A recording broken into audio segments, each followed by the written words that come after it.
Gurukul biology classes के तहत हम लेकर आए हैं मिशन 2026 और मैं हूं doctor Rajeev Ranjan, biology expert. ठीक है, टॉप गेस्ट क्वेश्चन लेकर आए हैं जो सब्जेक्टिव में पूछे जाएंगे। ऑब्जेक्टिव का हमने बहुत पहले ही प्रोवाइड करा दिए थे, तो देखा जाए फटाफट कि पहला यूनिट से कौन सा क्वेश्चन दिया गया है। पहला क्वेश्चन, असंग जनन और बहुभ्रूणता। असंग जनन और बहुभ्रूणता क्या है? टैपिटम के कार्य को लिखे, प्लासेंटा के कार्य को लिखे, आईवीएफ और जीआईएफटी का पूरा नाम और अंतर लिखे। एमनियोसेंटेसिस क्या है, इसका दुरुपयोग कैसे हो रहा है। दीर्घोत्तरीय में आपसे पूछ सकती है डबल फर्टिलाइजेशन, द्विनिषेचन, चित्र सहित समझाए। चित्र बनाना अनिवार्य है। चित्र पूछे या नहीं पूछे, अगर पता हो तो चित्र बनाकर लिखेंगे तो नंबर पूरा मिलती है।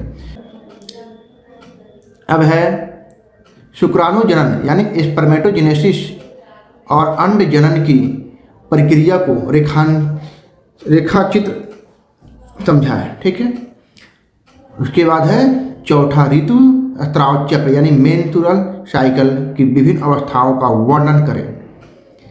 यहाँ पे प्रो टिप्स हमने लिख डाला है कि लॉन्ग क्वेश्चन में डायग्राम की प्रैक्टिस जरूर करें। ठीक है, अब चला जाए यूनिट 2। यूनिट 2 जो है ना, जेनेटिक्स यानी अनुवांशिकी, इनसे प्रश्न जो पूछेगी लघुत्तरीय में 2 नंबरिया। Test cross, linkage, down syndrome और Turner syndrome, homologous and analogous में अंतर, जेनेटिक कोड जो है ना, इनकी 3 विशेषताएं को लिखना है।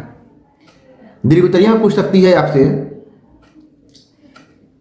मेंडल के स्वतंत्र अपविभजन का नियम यानी law of independent assortment.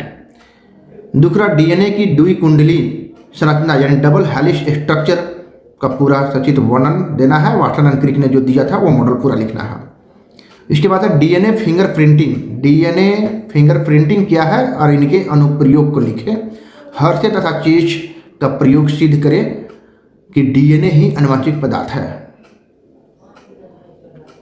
Unit 3 से देखा जाए कि हमने जो क्वेश्चन लेकर आए हैं, सक्रिय और निष्क्रिय प्रतिरक्षा में अंतर यानी एक्टिव एंड पैसिव इम्यूनिटी क्या अंतर है।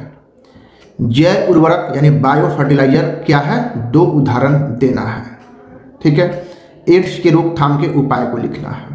एलर्जी क्या है, इसके लक्षण को लिखना है। और दीर्घोत्तरीय में है लॉन्ग क्वेश्चन कि प्लाज्मोडियम जिससे मलेरिया होती है, ये मलेरिया परजीवी है, का जीवन चक्र पूरी चित्र सहित बनाना है। और इनको हम बार बार आप लोग को रटवाते आए हैं, प्लाज्मोडियम मलेरिया।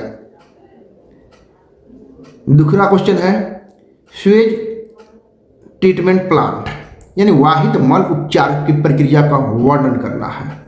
ठीक है, कैंसर क्या है, इसके कारण और उपचार को लिखना है। यूनिट 4 जिसमें जैव प्रौद्योगिकी है, इसमें बायोटेक्नोलॉजी से हम लेकर आए हैं। पहला पीसीआर क्या है और इसके चरणों को लिखना है।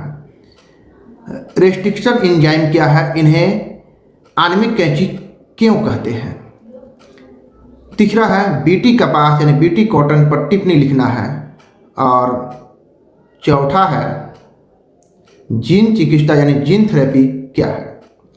दीर्घोत्तरीय में लेकर आए हैं पुनर्योज डीएनए यानी रिकम्बिनेंट डीएनए टेक्नोलॉजी के विभिन्न चरणों का विस्तार से वर्णन करें। दूसरा क्वेश्चन, इंसुलिन यानी ह्यूमन इंसुलिन का निर्माण बायोटेक्नोलॉजी के द्वारा कैसे की जाती है, ये सबसे इम्पोर्टेंट क्वेश्चन है। ठीक है, नोट में हम लेकर आए हैं कि यह यूनिट छोटा है पर स्कोरिंग सबसे ज़्यादा इस नंबर आती है, सबसे नंबर उठती है और सबसे ज़्यादा नंबर यहीं से आती है, बायोटेक्नोलॉजी।